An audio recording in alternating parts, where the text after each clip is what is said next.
মহান আল্লাহর নামে যিনি পরম করুণাময় এবং অত্যন্ত দয়ালু। বাংলাদেশের সব উপজেলায় আমার জানা মতে কৃষি মেলা হচ্ছে। এখানে আমাদের কৃষি মেলায় আসার পর আমার কাছে মনে হয়েছে এটা সবার কাছে একটু ছড়াই দেওয়া দরকার। আমি আমার পাশে কৃষি অফিসার সাহেব আছেন, এসিলেন্ট মহোদয় আছেন, তাদেরকে সাথে নিয়ে আমি আপনাদেরকে একটা ইনফরমেশন দিতে চাই। আমার দেখে খুব ভালো লাগছে। আমার মনে হয়েছে যে আপনারাও এটা দেখবেন কি না। দেখেন এটা একটু শোনেন। হ্যাঁ, এই এখন দেখেন এই জিনিসগুলো একবার একটু দেখেন যে আপনি আপনার বসত বাড়িতে কী করতে পারেন। এটা এখন এই কৃষি অফিসার মহোদয় এটা একটু বলবেন যে এইখান থেকে শুরুটা এইখান থেকে হয়েছে না, এই শুরুটা হয়েছে এইখান থেকে। দেখেন শুরুটা হয়েছে এইখান থেকে। আচ্ছা, আপনি আমরা একটু চাপো। আপনি আমার একটু বলেন যে এই যে জননেত্রী শেখ হাসিনার যে একটা মিশন যে আমরা কৃষিতে যেন স্বনির্ভর থাকি, আমরা যেন আত্মনির্ভরশীল হই, এই মিশনে কিভাবে আপনারা এই সাইডটা সরেন। এটা কি বলুন তো, এটা কি?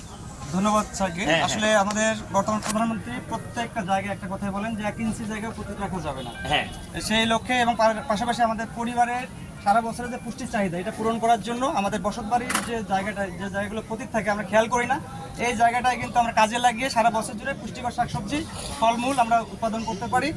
তারই একটি মডেল এখানে দেওয়া আছে। আমাদের মডেলের মধ্যে এই জায়গাটা যেটা দেখা যাচ্ছে এটা হচ্ছে একটা কালিকাপুর মডেল বলা হয় এটাকে।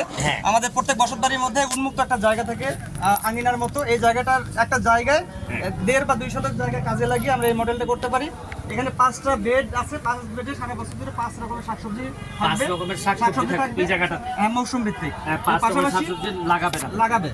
পাশাপাশি এই দুই পাশে মাছা থাকবে, মাছায় লতানো যে সবজিগুলো আছে, লতানো সবজি, চাল কুমড়া, মিষ্টি কুমড়া, ঝিঙ্গা, চিচিঙ্গা, সিম এগুলো থাকবে। পাশাপাশি এখানে আরেকটা বেড দেখা যাচ্ছে।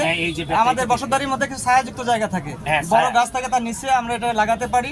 এটা হলো মশলা জাতীয় আদা চাষ করতে পারি, এটা ছায়ার মধ্যে ভালো হয়। আমরা গাছের নিচেটা লাগাতে পারি অথবা বস্তায় চাষ করতে পারি। এরপরে আমাদের কিছু ঔষধি একটা যদি অংশ থাকে বসতবাড়ির আশেপাশে, বিশেষ করে অ্যালোভেরার একটা উদাহরণ দেওয়া হয়েছে এখানে। এছাড়াও অশ্বগন্ধা, আমাদের তুলসী আছে, শতমূলী আছে, এগুলো লাগানো যেতে পারে। আচ্ছা, এইদিকে তাহলে এই সাইডটা এবং পাশাপাশি আমরা সারা বছর জুড়ে যে সারা বছর জুড়ে শাকসবজি উৎপাদন, ফলমূল উৎপাদন করতে গেলে মাটির স্বাস্থ্যহানি হয়। মাটির স্বাস্থ্য সুরক্ষার জন্য আমাদের কিছু এখানে সমন্বিত ব্যবস্থা। এই জায়গাটা দেখি, এইটা একটা দেখা যাচ্ছে, আগে এটা দেখাই। এইটা সরেন তো, কেঁচো সার উৎপাদনের একটা খামার। এটা কেঁচো সার। এই উল্টাই দেখেন তো, একটু দেখেন তো। এখানে ভিতরে কেঁচো আছে এবং এটা 50 দিনের মধ্যে আমাদের যে পচনশীল পদার্থগুলো আছে এগুলো পচে গিয়ে একদম ঝুরঝুরা হয় এবং এটা কেঁচো সার হিসেবে এটা উৎপাদন হয়। এটা এখানেই তো ব্যবহার করতে পারেন। জি, এটা এখানে উৎপাদন করে আমরা এই বেডগুলোতে এখানে ব্যবহার করবেন। আর এটা কি এই দুটা আছে খামারজাত সার। অনেকের বাড়িতে গোয়াল ঘর থাকে, গরুর যে গোবরটা এটা আমরা যদি একটা নির্দিষ্ট জায়গায় ফেলি এবং উপরে যদি আমাদের চাল থাকে তাহলে বৃষ্টির পানিটা ওখানে পড়বে না। এখানকার যে পুষ্টি উপাদান পুরোটাই থাকবে জৈব সারের মধ্যে। এবং এই জৈব সারগুলো আমরা এই বেডগুলোর মধ্যে যেখানে শাকসবজি ফলমূল উৎপাদন হবে এগুলোতে ব্যবহার করে পরিবেশ বান্ধব উপায়ে আমরা শাকসবজি ফলমূল উৎপাদন করতে পারবো।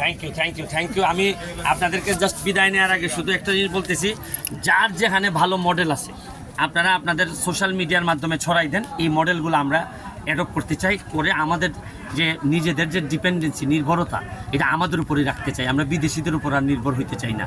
কারণ কখন করোনা আসে, কখন ইউক্রেন যুদ্ধ লাগে, এগুলো আমাদেরকে ফকির করার জন্য বহু লোক বসে আছে, বহু দেশ বসে আছে। সুতরাং আমরা আমাদের হিসাবটা, প্রধানমন্ত্রী যেভাবে হিসাবটা চান যে নিজের পায়ে দাঁড়াইতে চাই, এইভাবে আমরা নিজের পায়ে দাঁড়াইতে চাই। ভালো থাকবেন, সুস্থ থাকবেন। Thank you.